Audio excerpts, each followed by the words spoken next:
How to add a subscribe button on Instagram. Hello everyone, welcome to this channel. I'm here to help you out today. So without any delay, let's get started. So first of all, launch the Instagram application on your device and make sure that you're logged into your account. Then tap on your profile at the bottom right corner of the screen.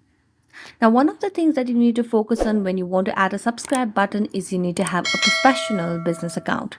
You cannot have subscribe button in a personal account over here. So if you have a business account, you'll be able to see the option professional dashboard on your profile. So let's tap on the professional dashboard option. And as you do that, you can scroll down and here you can see the option of your tools. So simply tap on see all option. And as you tap on see all, you will be able to see the different options over here. Now there are certain eligibility criteria that you need to fulfill in order to add a subscribe button. One of them is you must have a professional account with at least 100,000 followers, which is huge, and you must be 18 years or older, and you must agree to the subscription terms of use. So it's generally not accessible for small accounts, so you don't get to see the subscribe button on small accounts. So if you meet the eligibility criteria, you can definitely add a subscribe button on Instagram.